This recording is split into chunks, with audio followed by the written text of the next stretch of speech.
Assalamualaikum warahmatullahi wabarakatuh. Selamat siang Ibu Rani, Ibu Devi, dan juga teman-teman semua.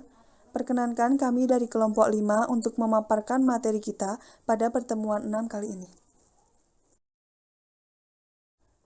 Pada pertemuan kali ini, kami akan mempresentasikan materi tentang pembuatan keputusan kelompok.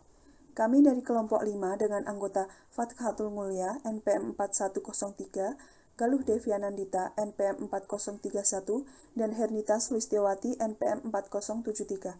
Berikut hasil diskusi kami. Pembahasan yang pertama yaitu mengenai pengertian pembuatan keputusan kelompok. Pembuatan keputusan kelompok merupakan proses pembuatan keputusan yang didasarkan pada keputusan lebih dari satu orang atau lebih dari satu individu. Karena melibatkan banyak orang, maka pembuatan keputusan kelompok memerlukan waktu yang lebih lama, namun diharapkan dapat memperoleh hasil yang lebih akurat dan lebih baik daripada pengambilan keputusan secara individu.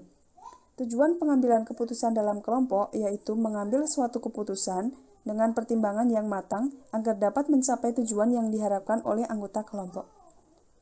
Pengambilan keputusan dalam kelompok menunjukkan bahwa telah ada kesepakatan antar anggota kelompok mengenai bagaimana cara untuk bisa mencapai tujuan anggota kelompok.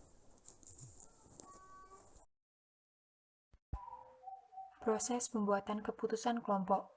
Menurut Greitner dan Kenichi tahun 2004, pada proses pembuatan keputusan individual dinilai lebih efisien dan lebih cepat.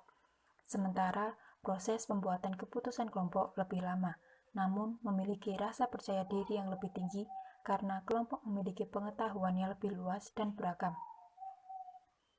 Pembuatan keputusan kelompok melibatkan lebih dari satu orang atau satu individu.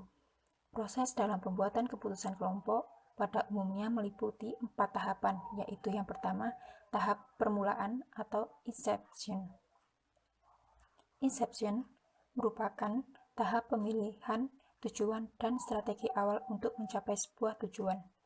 Yang kedua, tahap penyelesaian masalah atau problem solving, merupakan analisis teknikal dari berbagai persyaratan proyek untuk mengidentifikasi strategi yang telah dipilih.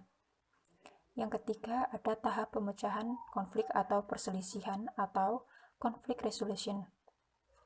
Conflict resolution merupakan proses yang melibatkan anggota kelompok untuk berusaha menyelesaikan preferensi-preferensi, nilai-nilai, dan kepentingan yang bertentangan dengan kelompok.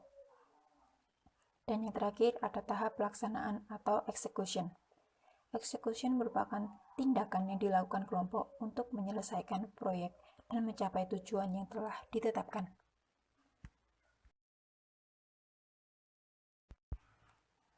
Kelebihan keputusan kelompok dibandingkan dengan keputusan individual. Ada beberapa kelebihan keputusan kelompok dibandingkan dengan keputusan individual, yakni yang pertama, informasi yang lengkap lebih mungkin diadakan, atau dalam kelompok terhimpun banyak pengalaman dan pandangan daripada seseorang yang merupakan sumber daya yang bervariasi. Yang kedua, dalam diskusi secara langsung dapat meningkatkan kualitas dan kreativitas pada anggotanya dalam berargumen. Yang ketiga, keputusan kelompok lebih berterima. Hal ini disebabkan karena keputusan kelompok lebih menelaah banyak pandangan dan pendapat, sehingga keputusannya lebih besar kemungkinan mendapat persetujuan lebih dari banyak orang. Yang keempat, keterlibatan dalam pengambilan keputusan kelompok akan meningkatkan komitmen anggotanya dalam melaksanakan keputusan kelompok tersebut.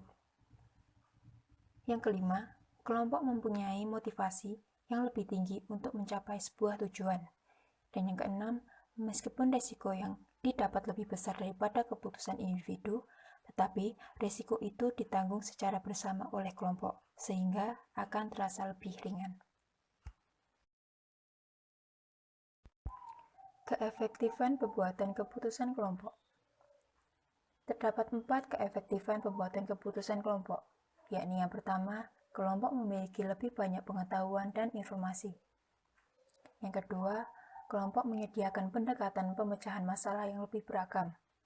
Yang ketiga, partisipasi dalam pemecahan masalah dapat meningkatkan hasil akhir karena anggota kelompok merasa ikut bertanggung jawab.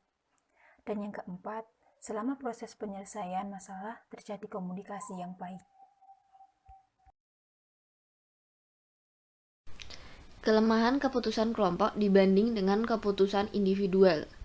Pertama, memakan waktu dan biaya. Keputusan kelompok diperoleh dari hasil diskusi yang panjang, banyak waktu yang digunakan untuk rapat-rapat. Yang kedua, dominasi minoritas. Tidak mungkin dalam satu kelompok terwakili semua kepentingan dalam organisasi dan seringkali hanya terdiri atas segelintir orang saja. Kesempatan ini oleh para anggota kelompok sering digunakan untuk memenangkan kepentingan orang-orang tertentu dalam organisasinya yang sengaja atau tidak sengaja diwakilinya. Yang ketiga, tekanan untuk menyesuaikan. Dalam kelompok ada saja golongan yang mempunyai pengaruh dan menekan kelompok untuk menyesuaikan diri dengan kehendaknya.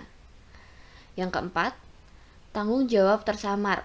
Pada keputusan kelompok dari mereka atau para anggota, tidak bisa dimintai pertanggungjawaban perorangan.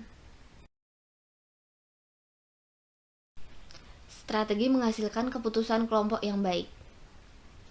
Dalam pembuatan keputusan kelompok, juga terdapat upaya-upaya untuk menghasilkan keputusan yang lebih baik, seperti bagaimana memitigasi bias penyampaian informasi yang dapat memicu terjadinya efek keutamaan atau primary effect dalam proses pembuatan keputusan kelompok.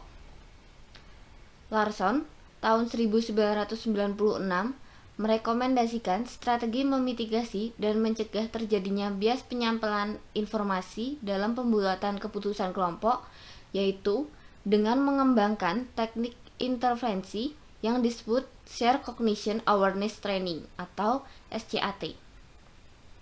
SCAT ditunjukkan untuk meningkatkan aliran informasi yang relevan dengan permasalahan selama periode tertentu, sehingga akan mendorong diskusi kelompok lebih inklusif. Teori-teori pembuatan keputusan kelompok. Yang pertama, ada teori permainan atau games theory.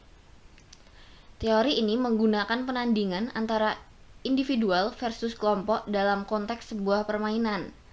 Hasil riset dari teori ini menunjukkan bahwa 1. Pembuatan keputusan kelompok lebih rasional dibanding dengan individu. 2. Kelompok cenderung menyimpan dari strategi keseimbangan dibanding dengan individu. 3. Kelompok lebih cepat dalam proses pembelajaran dibanding individu. Teori yang kedua ada teori Time Interaction Performance atau TIP.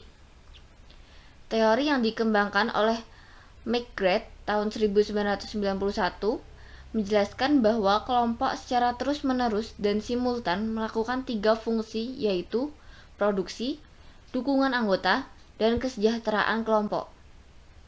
Dalam pembuatan keputusan kelompok, adanya sinkronisasi perilaku yang disebut dengan konsep entrainment sangat diperlukan terutama untuk mencapai sebuah pendekatan sistematis dalam menyelesaikan masalah.